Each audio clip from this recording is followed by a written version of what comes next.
This wasn't just a war of trenches and artillery. It wasn't only fought with bayonets and barbed wire. World War I was also a financial war. One fought in gold reserves, in bond markets, in central banks, and in quiet offices where financiers never saw the front line. The soldiers paid in blood, but governments and bankers were studying balance sheets.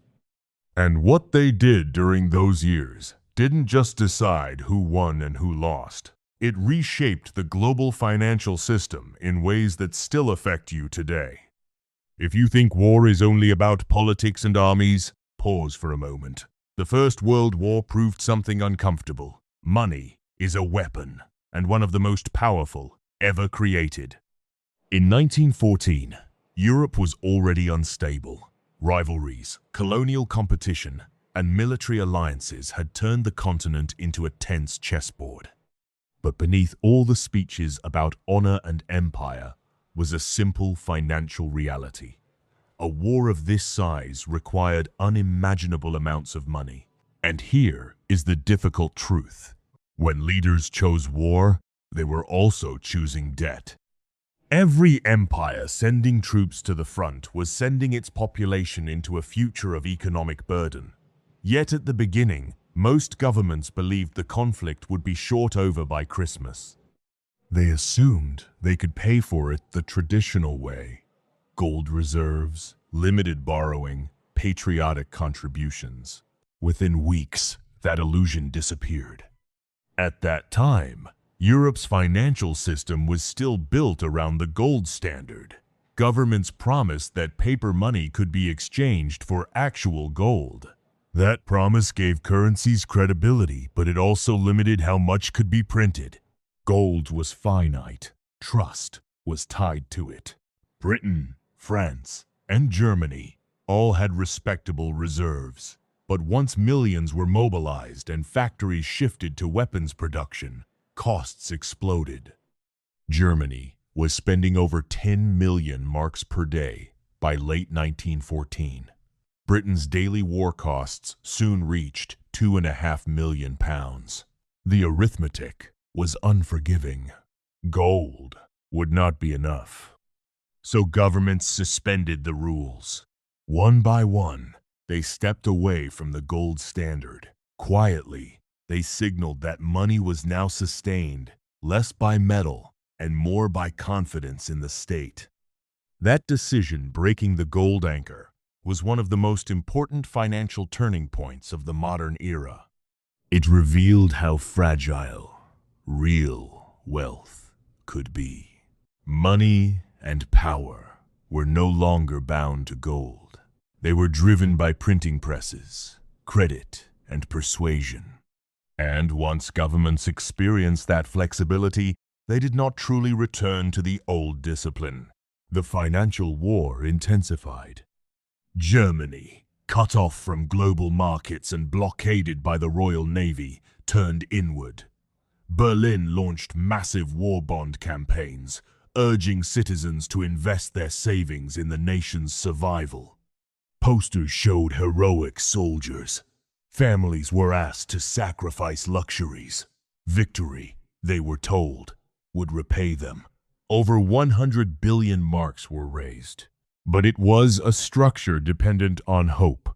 When defeat arrived, those bonds became nearly worthless. Millions lost their savings. The resentment that followed shaped German politics for years. Economic damage does not disappear. It leaves deep marks. Britain had a different advantage. The City of London was still the financial center of the world. Sterling was trusted. British networks stretched across continents. At first, Britain relied on short-term borrowing and patriotic appeals, but soon it looked outward, especially to the United States. In 1914, America was neutral, but its bankers recognized opportunity. Firms like J.P. Morgan and Co. arranged large loans for Britain and France, financing weapons, food, and raw materials. By the time the United States entered the war in 1917, Wall Street had already been deeply involved. This was not charity, it was influence. American bankers earned substantial fees. More importantly, the United States shifted from debtor to creditor. Financial power moved westward. France faced its own challenges. Already strained by military spending and past conflicts, it relied heavily on both domestic bonds and foreign loans. French citizens, traditionally careful savers, supported the war effort. But increasingly, France too depended on American capital. After the war, these debts did not vanish. They shaped diplomacy and tension throughout the interwar period. When people discuss the interwar economic crises, they often focus on reparations or stock market crashes, but the accumulated wartime debt was equally central. Russia's situation was even more fragile. The empire was vast, but economically underdeveloped. It borrowed heavily from allies, especially France. As military defeats mounted and inflation surged, confidence in the ruble collapsed. By 1917, the financial system was breaking down. Political collapse followed.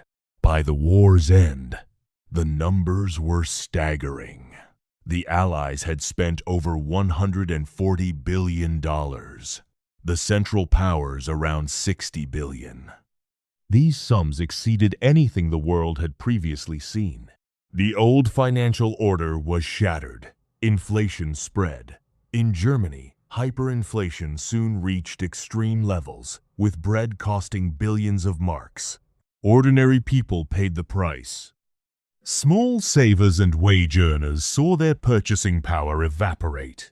Wealthier elites often protected themselves by moving assets abroad or converting money into tangible goods. After 1918, the battlefield extended into balance sheets. The United States emerged with the largest gold reserves and creditor position in the world. Europe was heavily indebted. Britain owed the U.S. over $4 billion. France owed more than $3 billion.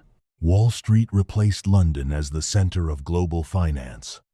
But debt created new tensions. Britain and France expected reparations from Germany to help repay their own obligations. The Treaty of Versailles demanded 132 billion gold marks.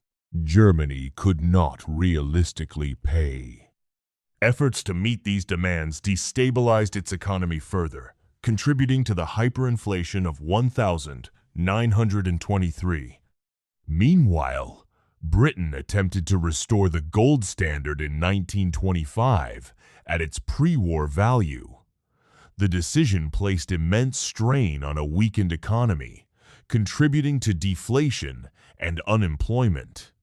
The United States, now dominant, lent money back to Europe, especially to Germany, enabling reparations payments that ultimately flowed back to American creditors. It appeared stable, but it was circular. When the Great Depression struck, this fragile system collapsed. The First World War was therefore not just a military turning point, it was an economic one. It demonstrated that governments could suspend monetary constraints, expand debt dramatically, and persuade citizens to support it. Now consider today. When central banks describe inflation as temporary, when governments expand debt year after year, when digital money is created with keystrokes, remember 1914. The mechanisms are more sophisticated, the language is more technical, but the underlying logic is not new. Borrow from the future.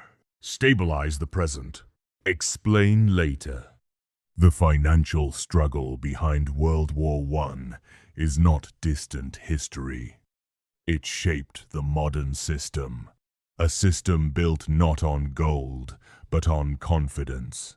And confidence is fragile. Money untethered from tangible limits becomes powerful but also unstable. Governments will always find ways to fund wars, crises, and rescues. The cost, directly or indirectly, often reaches ordinary people. Real wealth is not simply numbers on a screen. It is understanding how the system works, recognizing patterns, and preparing for volatility.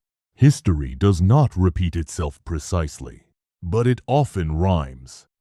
The financial blueprint drafted in 1914 has been revised many times, yet its core remains visible. So do not assume money is secure simply because it circulates, and do not assume stability because authorities say so.